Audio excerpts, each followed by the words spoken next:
Sounds good.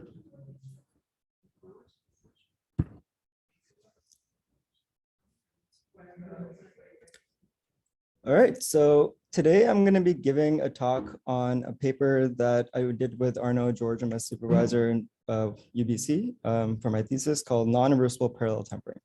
So I'm not going to assume anyone here knows what parallel tempering is, so we will figure out what this means together.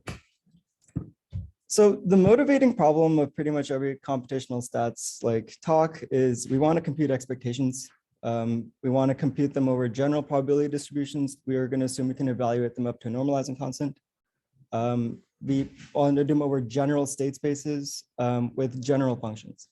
And in general, this is a very intractable problem, as you can imagine. So we resort to numerical approximations. And one of the most common ones is MCMC. So MCMC, it works by generating a Markov chain with the stationary distribution with the target that you're interested in and letting it run its trajectory. And on average, it will discover the state space and the right statistics of the target that you care about. And then you can apply an ergodic theorem, so like a law of large numbers, and by averaging out over the trajectory, you can recover the expectation. That's all well and good in practice, but in reality, this kind of sucks. If you've ever implemented MCMC algorithms, you know that they often get trapped exploring local regions of high probability. And even though theoretically, if you let it run for an infinite amount of time, it will converge, in a finite computational budget that we typically deal with, you're kind of trapped. And this problem becomes particularly bad when you're dealing with high dimensions, discrete state spaces, constrained topologies, things that make our life hard. And oftentimes we don't even know how bad things are before we start running it. So in this case, for example, we just have like a simple bimodal mixture model. And we start off initially and it gets trapped in one mode. And even after letting it run for 10,000 iterations, it ends up getting trapped in one and completely misses the other. And in this case, we know that we perform poorly, but in reality, it looks like if you didn't know where the other modes were, it looks like it's converged, even though it's fully missed the target. So there's a couple foundational reasons why this fails, and they're both related to the fact that this is a serial computation. So in particular, like modern hardware constraints mean that in the last few decades, over the last decade, clock speeds have somewhat stagnated. So we can't really hope to let things run a lot faster and gain computational advantages anymore. And also the modern advancements have come through distributed computing rather than, again, improving the speed of our computers. And the algorithms, and MCMC fundamentally is a very serial algorithm. But also, like, MCMC gets trapped, like it has two competing things that it's trying to do, right? It needs to simultaneously be responsible for exploring the state space to know what the regions of high probability are, but then also needs to spend more time in those regions of high probability. So it simultaneously needs to be efficient at exploring and accurate and exploiting the places that it discovers. And often it fails at both. So we can resolve this by delegating the task of exploration to a well-mixing reference chain. And hopefully, like letting it communicate through a series of intermediate interpolating chains, allow it to communicate through the target, which is just responsible for accuracy. So by allowing us to leverage parallel computing in a slightly more nuanced way than just letting it run a bunch of times, a bunch of copies of the same way, we can hope to improve the performance and the mixing times accordingly. So the platform for all of this is called annealing. I'm going to just go through the notation before going into the details. But so we're going to denote pi1 as a target. It's going to be motivation, think of it as a posterior, but in reality, it could just be any distribution that you can evaluate up to a normalizing constant. And we're going to assume pi naught is the reference distribution. So we're going to assume this is well mixing. Maybe we can get IID samples. We can evaluate it perfectly. Like, so think of it like the prior or something in the Bayesian context. But again, this is independent of Bayesian inference. And we're going to denote pi beta as the annealing path that interpolates between the two. So at beta equals 0, you have the reference, beta equals 1, you have the target, and you're continuously deforming between the two. The most common path that's chosen is what I call the linear path. So the linear path linearly interpolates between the reference and the target in log space, or geometrically interpolates in their densities. Again, the theory and stuff actually generalizes beyond this, but for now, we're just going to be assuming the linear path. So we're going to know the script beta of n as the annealing schedule, which is going to be the discretization points along this continuum that we are interpolating between. So we're going to assume that beta naught is always equal to 0 and beta n is always equal to 1, and you have this increasing sequence in the way. And we're going to denote pi n, the little n, as the annealing distributions. Whenever you see little n, think of it as an annealing parameter indicator. So pi n is going to be pi of beta n. It just makes the notation a bit more nicer. So all that's well and good, but let's look at what this actually looks like in practice. So for the same model that I showed you earlier with the bimodal distribution, so we started off with, like, say, a Gaussian reference. The interpolating distributions will slowly deform to the target. And in the continuum, it looks like this. So if the y-axis is beta, is the annealing parameter, and the x-axis is the reference, you find that you can kind of see from this diagram why annealing works. So if you look at just this one cross-section at like beta equals 1, you have this bimodal target. And at the reference at beta equals 0, you have this unimodal one. So what annealing allows you to do essentially is by adding this additional dimension of this annealing parameter to play around with, you kind of create a tunnel between the two of the various modes involved. So it's basically turns this like multimodal problem into exploring this higher dimensional unimodal one. And in particular, the way that we're going to construct parallel tempering is we're going to actually extend our state space to adding n+1 states. So we're going to denote the joint distribution of as the product of all the joint distribution on this extended space will be the product of all the annealing parameters, annealing distributions. And we're going to construct a Markov chain with n+1 states, where the nth state corresponds to basically the nth annealing parameter. And again, with this construction, we can recover our original expectation that we cared about by just marginalizing out across the components that don't matter. So just the last component is has the statistics of the target. So by just looking at the law of large numbers with that with the last component, we can recover the expectation that we're interested in. So we're going to construct this Markov chain in two ways, in a two-step procedure. So we're going to first perform a local exploration move.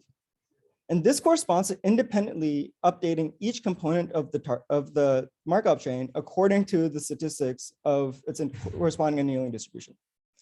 So for component n, we're going to apply our MCMC kernel targeting pi beta n. So in particular, this is very problem specific, and we're not making any structural assumptions. So we're kind of assuming you already have like a somewhat locally well mixing MCMC chain. And we want to use parallel tempering to essentially leverage that to give you a globally well mixing one. But up until this point, if you just do local explorations, we haven't done anything, right? Because now we've just done local moves to kind of independent of each other, but the utility of all this comes when they allow the different components to interact with each other. So what makes parallel tempering is the communication step. So the communication step corresponds to essentially proposing swaps between adjacent states, essentially. So by proposing swaps, we're going to denote the nth swap as the proposal between component n and n+1. We're going to, again, we can't just arbitrarily swap things. We want to preserve the dynamics of the global product distribution. So in order to do that, we're going to make a correction factor and accept with probability alpha n+1. Where this corresponds to the probability of the Metropolis-Hastings correction ratio. So with this in mind, and if you just, so for every iteration, we choose a collection of these swaps, and this is something that we have control over. And by designing this in some hopefully good way, we can allow for communication between the reference and the target. And hopefully get hopefully get out of trapped in one mode and explore others. So let's see how this looks like as a picture. So suppose you start off with two states that are corresponding to their distributions, both in their modes. So as beta is closer to 0, you're going to have, maybe it's going to look closer to the reference, and as beta goes to 1, you're going to have a bit more peakier things. So in this case, we first perform a local exploration move, and this corresponds to just doing like a little perturbation, again, within its corresponding annealing distribution. So in this case, notice that the one closer to the target still got trapped. It wasn't able to explore, but the one that was flatter maybe had a chance of getting out to the other one, to the other mode. And then the communication step allows for, again, if we propose these swaps now, or if the swap is accepted, in this case, a magical thing happens where it actually, in one iteration, was able to go from one mode to the other. And obviously, I chose this to illustrate how things happen in practice, or how things can theoretically happen. But this is, I think, a very good indicator of like it's a very good intuition of like why parallel tempering works.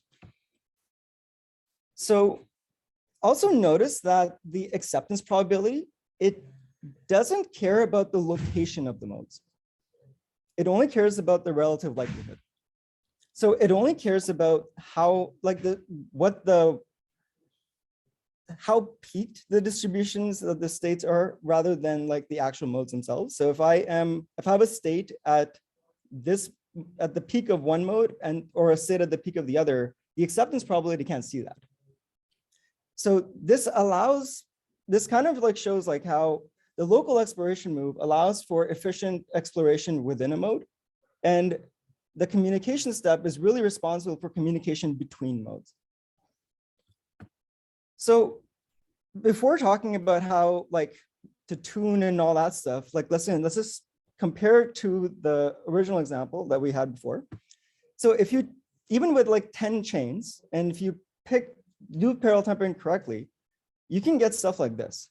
So in this case, not only was it able, with parallel tempering, not only was the target able to traverse the different modes, but it was able to do so reliably and often. And this is something that is like tends to be what happens in practice for general problems as well. But this is a good illustrator and motivator for why it's worth thinking about parallel tempering and like why this actually matters. Is that when done correctly? Yes. What went into getting it done correctly? We are going to talk about that right now.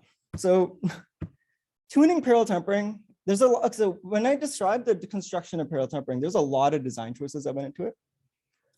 So I did not tell you how to propose these swaps. I just told you what a swap was, but the dynamics of how I pick them at every iteration, that matters quite a bit. How do we pick the annealing schedule? Because again, right now we assume that we have it, but I didn't tell you how to pick it. And in general, different problems are going to require different schedules. How do you pick the number of chains? Do you get better or worse performance with the chains? How do you pick the path? Again, right now we've been using the linear path. Also, if it's if it performs poorly, can you do, like, is it because of your implementation or is it just a hard problem? Like, what does it mean to be a hard problem? So this was before our work, kind of, this was the state of the art. You pick these swaps at random. So you kind of put like a blindfold on and you pick two adjacent chains and you propose a swap and you do that over again. And then just let it run. So you can kind of see how this reversible approach, like we call this reversible parallel tempering, because if you propose swaps at random, if you have a state going towards the target one iteration, the next iteration can also go backwards, right? So because of the reversible dynamics. So what this means is that you kind of get these like diffusive random walk behavior, which turns out to not be very good.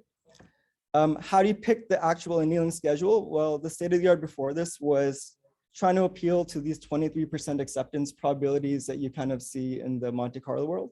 So basically what this amounted to was rejecting 77% of swaps, which feels unsatisfying when the whole point is communication and you're basically saying reject majority of the communication. How do you pick the number of chains? Well, again, because of this random walk behavior, if you have n chains, if you have a random walk, it takes ON squared amount of iterations for a traversal to occur. So that means if you have too many chains, the diffusivity from the random walk actually starts to penalize you. So if you pick too many chains, you actually get worse performance. So the general rule of thumb was to pick N approximately 10 and then adaptively reduce until you get this 23% ratio if you get it. How do you pick the path? It was pretty much always just pick the linear path. Like that wasn't even a question in the literature. And then if it's a bad implementation or a hard problem, well, if it doesn't work, you don't really have any diagnostics or really know what to do about it, or like, yeah, you're kind of out of luck. So this is, I will spend the next 30 or 35 minutes or so explaining how to resolve these issues. So the outline that we're going to do is first discuss this dual approach to thinking about parallel tempering. So I've been describing it as swapping states, but there's a duality associated with that turns out to be useful for both algorithmic implementation as well as the theoretical understanding of PT. Then we're going to talk about what is non-reversible PT. I've talked about what reversible is, but the title of the talk was non-reversible PT. So we're going to go into that. And then what is the scaling behavior? Like, what is the actual dynamics of all these paths? And then how do you tune it in a way that's satisfying and easy and actually scalable? And then we're going to show experiments that actually validate this. This was work done with my supervisor at UBC for my thesis, Alexander Bouchard-Cote, as well as George and Arno, the D squared in this reading group.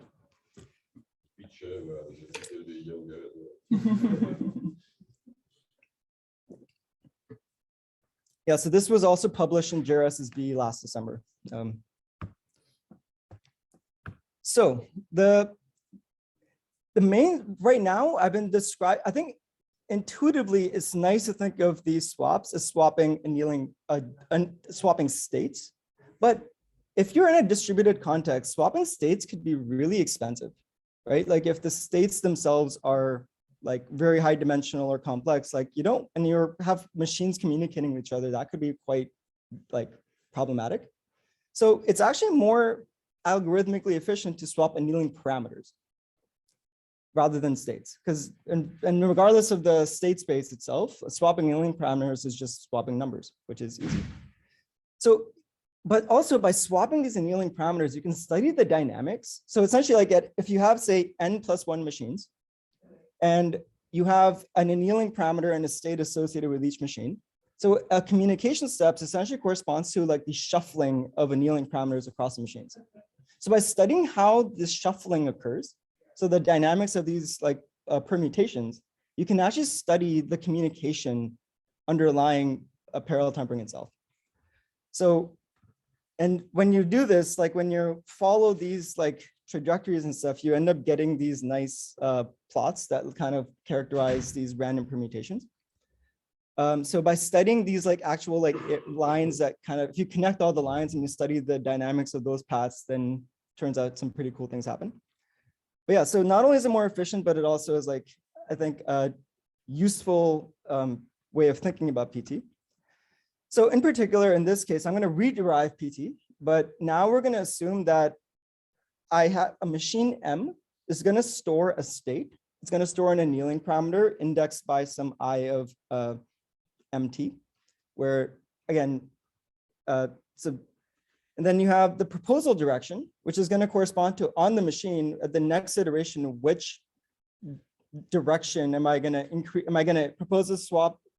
Is my swap going to propose an increase in my annealing parameter, or is swap going to decrease my annealing parameter? So if it's epsilon is plus, we're going to propose an increase on the machine. And if epsilon's minus, we're going to propose a decrease on the machine.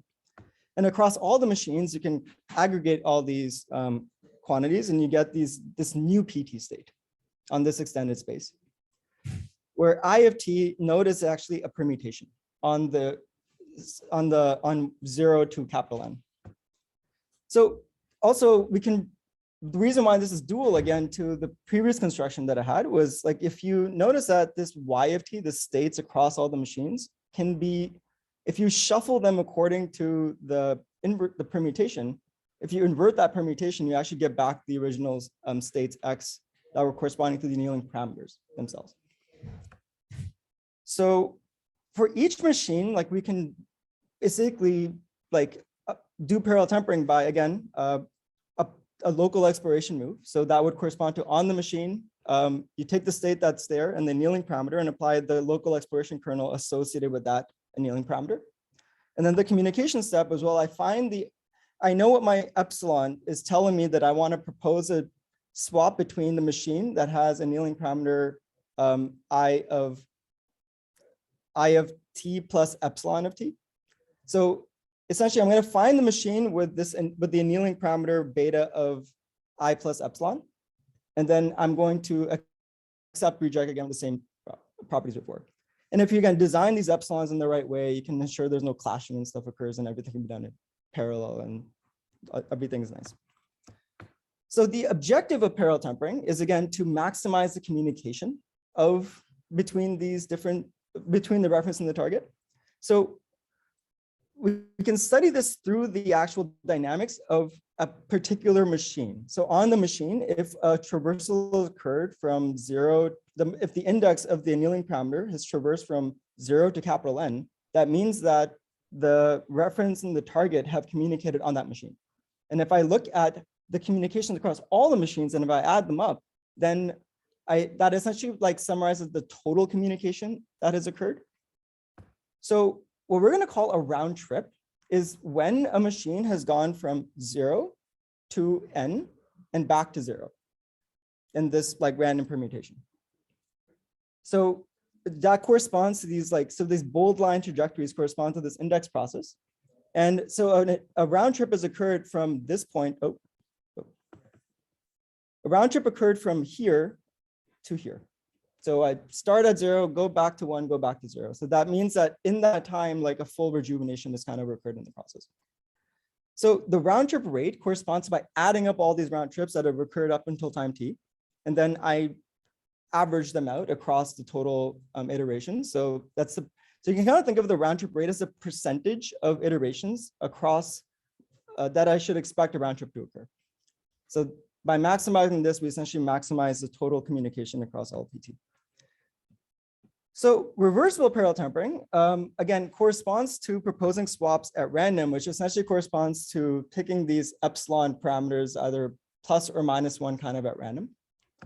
One quick thing. Yeah. Is there a reason why we fixed the round trip to be from 0 to N and not N to 0? So essentially, what really matters is going from 0 to N, because that means that information from the reference is communicated to the target. Once we're there, we don't really care what happens, right? We just want to maximize as much traversal from reference to the target, because this is, we care about what's happening at the target. But because of the continuous nature of these swaps, because the fact that we're proposing swaps that are only allowing to go up increments of 1 in the index, that means that in order for it to go back to 0, in order for you to, so once you have gone from 0 to 1, in order for this machine to do that again, it needs to go back to 0. So essentially, studying how many times it goes from 0 to 1 is equivalent to studying how many times it goes from 0 to 1 to back to 0. But in terms of the tunnel that you showed initially, we wanted to start at the target, then go back to the reference, and then go back to the target. So you can kind of, it's basically the same thing, yeah. But yeah, again, this is under the assumption that it's reversible. Is it the same even if it's non-reversible, yeah. So let's study what these dynamics look like in the reversible case when you're allowing for swaps to occur at random. So if we have n equals 5, you have something that looks like this in the index. And n equals 10, again, you have a bit more random walkie behavior. And as n goes to 100, you basically get full-on diffusion. And you also notice that it takes longer and longer for things to for the traversals to occur, if they occur at all. So that's not good. Turns out the fix is a 2-line change algorithmically. And this was discovered in the computational chemistry and molecular dynamics literature in 2001. And this was basically, you look at the odd swaps and the even swaps. So the odd swaps and the even swaps correspond to proposing swaps between n and n plus 1, where n is odd or even respectively. And these also correspond to the maximal collection of swaps that can, nearest neighbor swaps that can occur simultaneously without clashing. So this is, you can basically run, these are the maximum collection you can run in parallel. But by deterministically alternating between the two, that solves the problem. And again, it was in the literature, but again, people are thinking about it in a reversible way, but they didn't see the dynamics. But let's see what's actually happening here. So first, if I propose an odd swap, again, maybe in this case, both were accepted. Then I propose an even swap. And then maybe in this case, both were accepted. And then maybe one was rejected and then one was accepted. And you kind of build these trajectories along the way. But notice how if a swap was accepted and I'm going towards one direction, the next iteration, because now I'm proposing in the even swaps, it will maintain that direction. I will keep the persistency in the direction of motion until a rejection has occurred. So by adding this deterministic alternation, you essentially built in momentum into these annealing, into the index process or these trajectories. So when you increase n, the dynamics become very different. If you look at the large scale behavior of these trajectories, it's no longer diffusive. You get these like straight lines that kind of occur. And this is what we're going to talk about in a little bit. But it turns out this has a really significant impact in both the algorithmic performance and the theory and the tuning. So the model assumptions that we're going to have are, we're going to assume that this is not what you need for implementation of PT, but this is more for the theoretical studying of it. We're assuming that we're under stationary assumptions, so we can assume burn-in has occurred. So this is the main assumption, A2. It's the efficient local exploration assumption, or the ELE. What we're going to assume is that at the local exploration kernel, at every iteration, is essentially going to generate an IID draw from the log likelihood, which basically corresponds to like I am not necessarily, this is actually weaker than assuming an IID draw of the distribution itself, of the states itself, but so for example, if you have like a bimodal, if the modes of a distribution are exchangeable, then and what this is essentially saying is that I can assume that I have IID draws from within a mode, but not necessarily between all the modes. So in some sense, this kind of measures we're basically assuming that you can, if your local exploration kernel can efficiently explore within a mode, but then turns out this is like so weaker than the assumption that was typically used in the literature, where we just assume IIDs draws from the states. Because again, if you can do that, then why would you do parallel tempering? And we also show experimentally that this is extremely robust to severe violations. And also we have a mild integrability conditions. We're just assuming there's a third order moments essentially, just to make sure things are good. But to show you some idea of like why, like how this kind of looks in practice, like, so this is an example of an ODE parameter estimation problem. I think this was more of a complex state space, but it's like a 5-dimensional problem. So there's a parameter that was bimodal, and if you just run one Markov chain, it gets trapped in one mode. So this is definitely like multimodal. But with PT, like you still get this traversals in the state space. So that's in the top facet. In the bottom half, that's where you see the energy, so the actual log likelihoods themselves. So even though notice how like the log likelihoods are still roughly like behaving the same, regardless of whether you're in one mode or traversing between the modes. This generally, so the ELE assumption is a reasonable assumption when you have a lot of the modes look similar to each other, essentially. And we noticed this in other bimodal problems as well. But yeah, obviously sometimes it doesn't work. So for example, in the copy number inference problem, like you definitely see some deviance from the ELE, but because this looks slightly different than this. But in general, this is the least satisfying part about the theory, in my opinion, but it's still something that we can improve upon. So one of the implications of the ELE assumption is that it allows us to view the index process as a Markov chain for a given machine. independent of the state. Because again, the ELE is there to essentially remove the dependency on the exploration, which is very problem specific, and just so we can focus on the communication itself.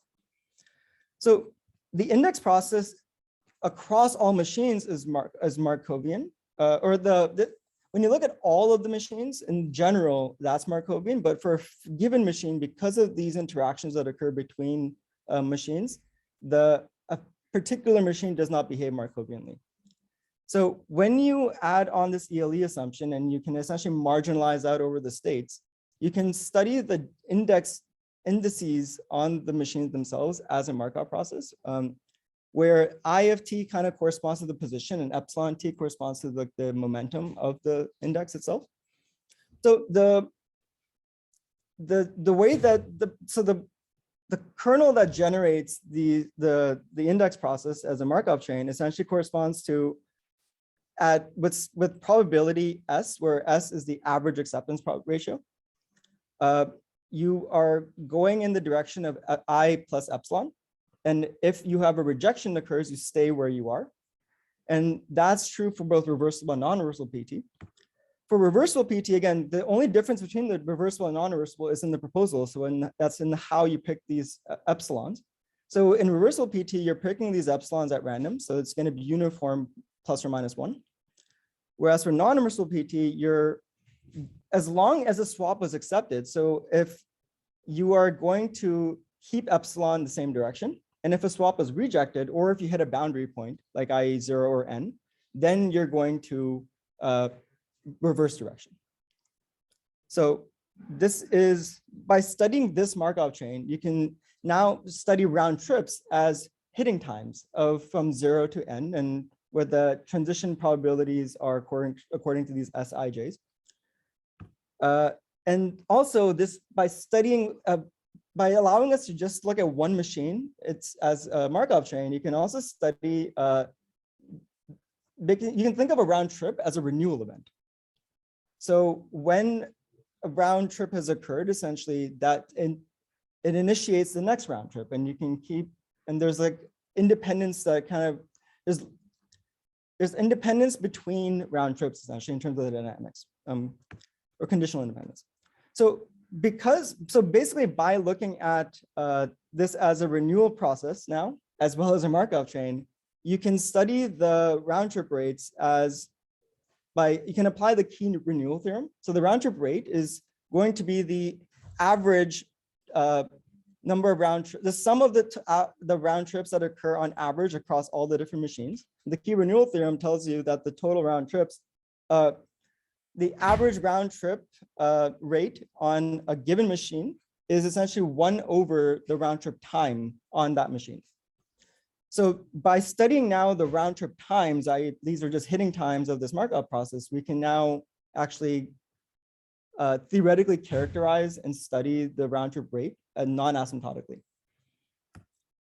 So for any annealing parameter, by doing this computation, you can show that the round trip rate for reversible PT is 1 over 2n plus 2 times the sum of the odds ratios of these rejection rates. So Rn in this case is the probability the swap is rejected between states n and n minus 1. And moreover, this is non-asymptotic. So this is true for any annealing schedule and any chains. And also if you let the number of chains go to infinity, and as long as the mesh size is going to 0 of the annealing distributions, you can actually show that this asymptotically is equivalent to 1 over 2n plus 2 times lambda, where lambda is some constant. So again, this is also, even for any value of lambda, this is going to be bounded above by 1 over 2n. So basically by picking n large, you're always picking up a cost. And this capital lambda, we're going to talk about this more in a second, but that kind of represents like the difficulty of the problem. So if the problem is harder, the lambda is going to be larger and you're going to get even worse performance. So with reversible PT, you're kind of at, if you pick n to be too small, so if you have too few chains, you get bad performance.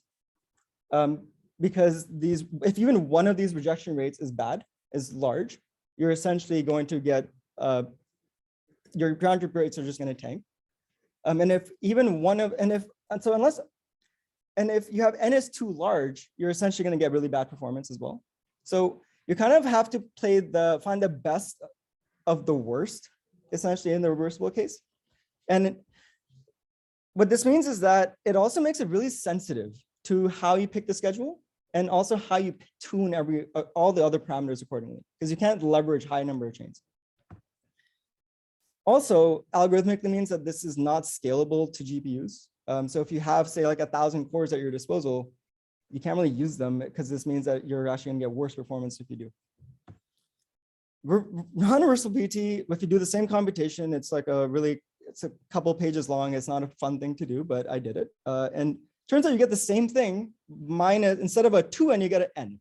Instead of a 2n, you get 2. So you basically just knock off this n factor. And that turns out to have some really big impacts. So if one, it tells you that non-reversible PT non-asymptotically dominates reversible parallel tempering. Intuitively, that makes sense, but this also mathematically shows it. And moreover, as you increase the number of chains, you actually get better performance. Instead of decaying O of 1 over n, you actually get converged to a constant that is, again, over time, you get marginal gains, but you can actually show that you're not going to get worse performance by adding too much computational power. And I'm not going to talk about it today, but you can actually even very easily leverage this in Bootstrap to get linear convergence in terms of the total number of round trips. So in general, we improve performance by adding more chains, making it scalable, and also the fact that this convergence occurs no matter how you pick the schedule, as long as the number of chains is large and the mesh size is relatively small. This means that it's actually quite robust to how you pick the schedule as well, if the number of chains is large. And in particular, this means that it scales to modern computational architectures. So to look at how this compares across the same, so the only difference now is we're using non-reversible communication versus reversible one. So look how, in the beginning, it doesn't look that bad, but as you increase the number of chains, you actually start to get stability in the reversible PT, non-reversible PT, but in reversible, it starts to decay. Just to go back one more time, look at the round trips, right? So with the reversible PT, it starts to increase, but then goes back down. Whereas with non-reversible PT, it's constantly increasing. Again, there's marginal gains, but it's not worse, which is, it's a win.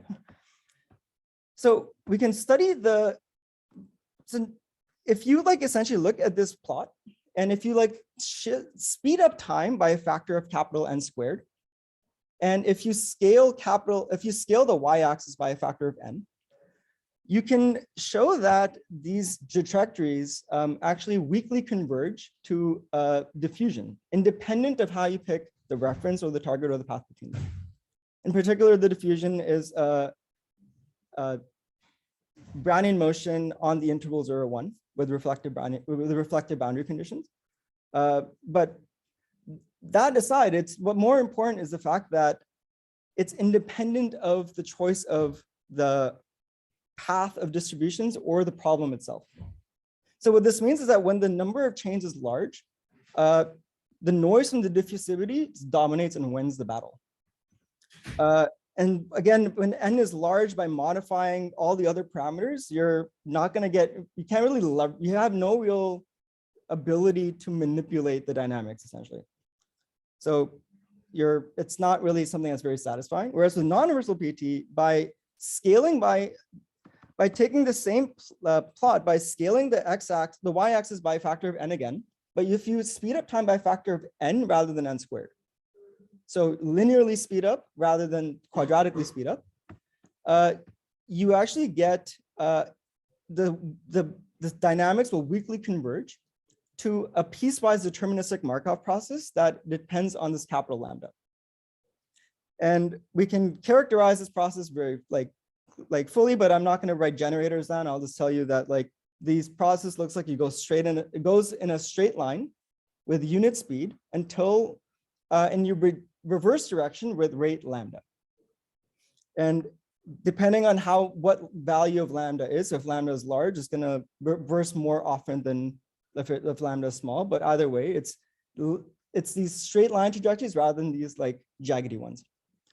So what this also, the punchline is that this is fundamentally, even though algorithmically it's a two-line change, non-reversible PT is fundamentally different than reversible PT in both the dynamics and how it scales and behaves, and also how you tune it. And in particular, by adding more chains, non-reversible PT stabilizes, whereas with non-reversible PT, it decays. And also the fact that the scaling limit, which again, I view scaling limits as kind of like the fundamental core of the problem, whereas like everything else kind of is perturbations from the scaling limit itself. But the fact that the scaling limit itself cares about lambda, cares about the problem itself, that means that by manipulating the problem and like that, we can maybe hope to leverage it and do things that will allow us for better tuning that you couldn't do if the fundamental problem didn't care about it. So now let's talk about how we'll actually tune parallel tempering and what this lambda is, because I keep talking about this quantity, but so far it's just this abstract idea. So let's study, first of all, I'm going to define the rejection rate between beta and beta prime to be the probability a swap is rejected between pi beta and pi beta prime. So in particular, Rn that we had in the formula before is just R beta n minus 1 and beta n. So this allows us to study these rejection rates as continuous quantities rather than discrete ones. So when you have these continuous quantities, let's see what happens when you take derivatives. Right? So if you look at the instantaneous rate of rejection, so if you look at the rejection rate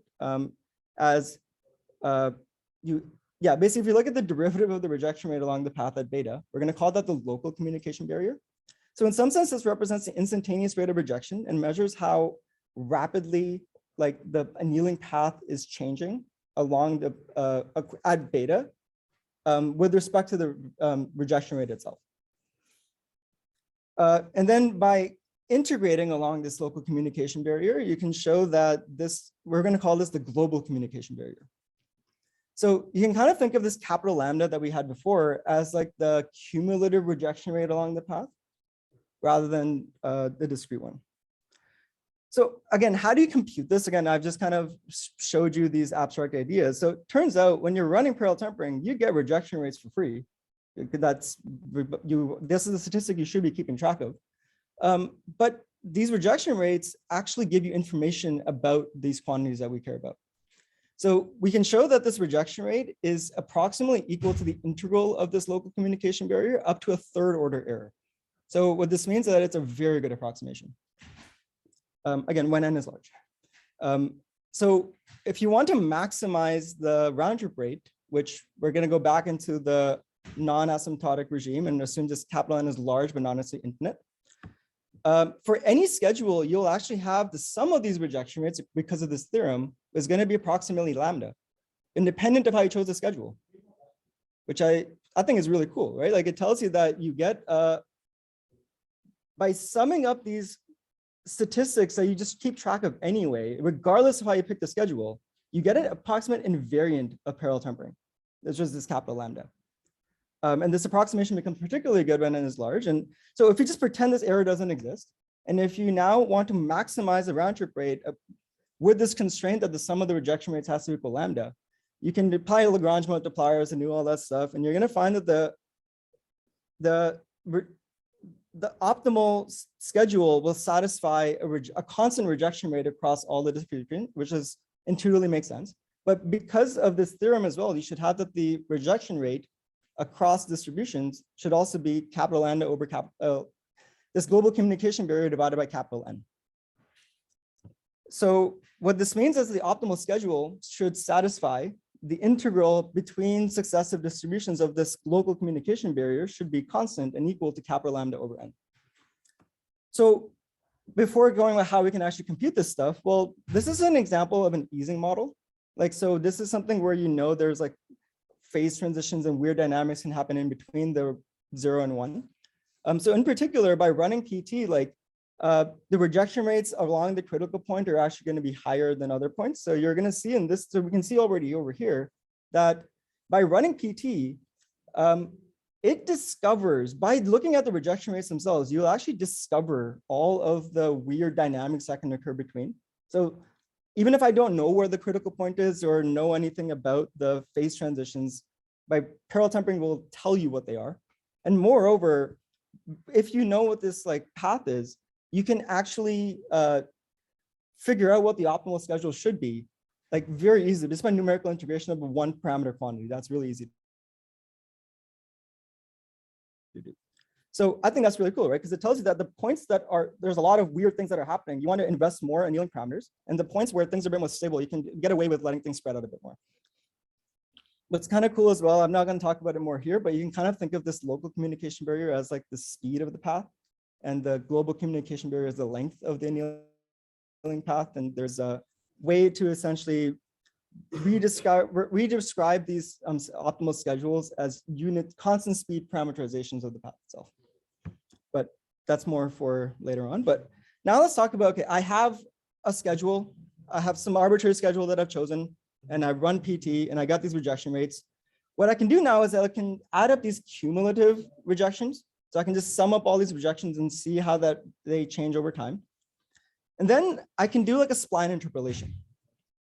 So if I take these jaggedy step curves, then by looking at just like a spline, like a monotonic, like increasing spline or something, again, which is a very cheap, easy computation to do, you can now get a good approximation of this cumulative rejection rate, a cumulative communication barrier, essentially. And then by doing an inverse transform, you can figure out what the optimal schedule should be. So what we did here, we started off with some arbitrary schedule. We, again, did this, sum up these rejection rates. We did this inverse transform. We get now like a much better schedule. And if we repeat this over and over again, things start to stabilize fairly quickly. And you end up getting, as you increase the rounds, essentially, that the schedule will stabilize and you're going to achieve optimal, you're going to achieve the optimal schedule. Again, this is independent of how, I didn't tell you what the reference and the target were. This is something you can just pinpoint in, input into the model and you tell me the number of chains and you just let it run and it will discover all this stuff for you. And we notice in practice, this actually works very well. So if you look at if you start off with the schedule, like say maybe uniform or something that's in log scale, and if you let the rounds increase over time, we usually find in pretty much every problem that we tried, approximately within 10 rounds, it like stabilizes. So, and you can see the stability in the average rejection, the distribution of the rejection rates. So over time, the volatility is quite high, whereas as time goes on, they start to stabilize and become equi rejection rates. And we also see how the communication barrier increases or changes with the rounds, and you see the approximation stabilizes very quickly. And we did this for 16 different models, ranging from like baby toy ISING model to like 190,000 dimensional like phylogenetic cancer data sets with like stuff that Alex is really good at. But we found that like for a zoo of problems with both of various shapes and sizes, essentially, that it works very well. And this is also what the communication barrier looks like for all these different models. And notice how it's not monotonic or simple for all of them. And again, this is a priori, we don't know what the difficulty of the problem is. And again, this will discover all that for you. We also find that it's very robust to ELE violations again. So I've already showed you that PT is robust, but this tuning schedule is also quite robust. So you can approximate the ELE assumption by between swaps. You can just crank up the number of local exploration moves so that maybe you're getting a really good draws. So even if you're doing that, you notice how, like, as long as you're doing any local exploration moves, you're actually going to get basically the same communication barrier approximation. So what this means is that, like, even though the quality of the samples might be different, like with the quality of their local exploration, the actual tuning quantities are going to be quite robust. So the tuning schedule, the tuning is very general purpose and stable. This is an example of like this is on a 30-dimensional phylogenetic copy number inference problem. So this was on there's actually 30 of these. I just showed 4 facets. So if you look at one chain, it gets trapped. You don't really discover the different modes. The state of the art for reversible PT before this, we're using reversible dynamics and the tuning parameters associated with that. It also doesn't discover it because, again, these are hard problems. For reversible, if you apply reversible PT with our non-reversible motivated tuning suggestions, you actually get better performance. So the tuning parameters themselves, like they were the objectives and stuff, like you could kind of interchange reversible and non-reversible PT, and the optimal schedule for one is equal to the optimal schedule for the other. But non-reversible PT, if you add on, so if you do non-reversible PT with our schedule, you get basically multiple orders of performance gain. You can see this as like, with one chain, you kind of miss this one mode, whereas non-reversible PT actually discovered this little sliver. And again, it did so reliably and often. Comparing it to other state-of-the-art annealing methods, we find that, so this is on a Bayesian mixture model. So you have two modes that should be kind of interchangeable with each other. So you should have two modes for each parameter. The only other method that was competitive was sequential Monte Carlo with SMC samplers with a large number of rejuvenations. So this is actually an open problem right now that I'm currently working on. When should you use one versus the other? But that's more to say this is at least competitive with the state of the art. And not only like does it give you better round trip rates, but it also translates to better effective sample size. So this is empirically, like we've seen that in pretty much every problem that we've benchmarked against, you get 10 to 100 time order gains, not 10 to 100 times performance improvements over state-of-the-art methods in non-reversible PT in ESS per second. So this has also been used at scale in other research groups as well for large-scale projects. So the Event Horizon Telescope is the collaboration that brought the black hole photo in 2019. So in the background, this is before our work, they actually like used parallel tempering to do the Bayesian inverse problem that actually generated the photo itself. But so in 2020, they implemented our work and they were able to show that within 2% of the computational budget, they were able to not only recreate the results of the original photograph, but it was able to do so more reliably. So that additional advancements in computation that came from our non-reversible PT framework actually allowed them to tackle problems they weren't able to before because of computational constraints. So that's where in last year, the same collaboration, they discovered magnetic polarization in the black hole photograph, which is actually only possible because of our work. So the data that they use here, it was the same data that they had available in 2019, but again, it was the Bayesian, the computational methodological constraints were inhibiting them from studying it. The BC Cancer Research Center has actually, and as well as MSK in New York, has actually been using non-reversible PT to study time series model of single cell cancer genomes. And this has been work published in Nature and Nature Methods. Google Research has used our work to tackle ill-conditioned Bayesian inverse problems in nuclear fusion. I think the real utility of the non-reversible PT framework is when it comes to probabilistic programming languages. So again, notice how this framework did not make any structural assumptions on the states or the model or basically like we make very weak assumptions in terms of the problems themselves. So what that means is that it can be used as a general purpose inference problem. It's a general purpose like engine essentially for your inference. And also because of the fact that I kind of think of non-reversible PT as a meta algorithm where the input is a locally well-mixing algorithm and the output is a globally well-mixing one. So if you already have a Markov chain, if you already have an MCMC algorithm, you only get better results by adding non-reversible PT. It's not really competing against your Markov chain itself. This has actually already been implemented in Blang. Our tuning guidelines have been implemented in Blang and Themis, which is a PPL developed by physicists.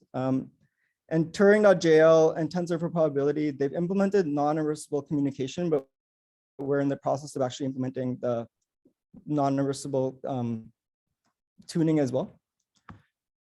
This is actually from Paul Tita's thesis, who is the person who actually did the implementation of the black hole photograph. So he in his chapter 4 of his thesis, he actually benchmarked our method against the other state-of-the-art methods for the black hole photo. So I think this was like for 100 and something chains. He actually generated these plots as well. So this was, you can see how the tuning parameters kind of evolve over time and the rejection rates kind of stabilize, even in like for this black hole photo over 7 rounds. And similarly with the communication barrier. So this is a plot that, again, I did not make, but I really like. So the method, so in the version of parallel tempering they were implementing came out by this like Booston paper in the physics literature in 2016. So, and they were also not using HMC in the past. They were using some other like differential like evolution sampler. So by just taking the original method that they had, and then you add on our non-reversible PT with the same local exploration kernel that they were using in the original photograph, that gives us this burgundy plot versus this green. So that basically meant that like just by improving the PT, like leaving everything else the same, you automatically got better performance, and it dominated essentially what you had before. And this is over 10 days. So this is scaled according to, this is like actual time, not like just MCMC iterations. Whereas with, so NUTS is HMC and this AFSS is slice sampler. So they benchmarked our non-reversible PT method with a bunch of different exploration kernels, and they found that when you compare to the 10-day long run average, it actually gave us basically like HMC plus non-reversible PT was able to effectively recover the original results within, again, 2% of the computational budget. So in summary, non-reversible PT non-asymptotically dominates reversible PT. In every situation, you should never use reversible PT. We've been able to fully characterize the optimal schedule associated with non-reversible PT. We showed that it is not only, we can also show that it's non-reversible PT scales to modern computational architectures and is scalable to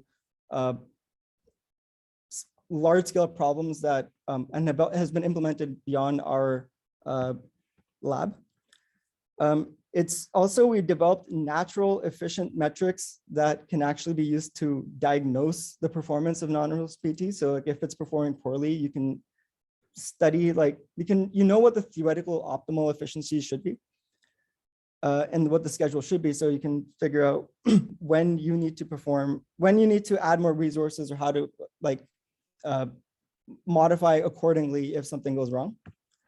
And we also make no structural assumptions on the model or the state space. So this makes it a very general purpose black box algorithm. And in particular, we've designed efficient and tuning guidelines that are for both the schedule and also for path tuning. And there's a lot of other things I did not talk about today because again, just time, but essentially, yeah, that's it. Thank you.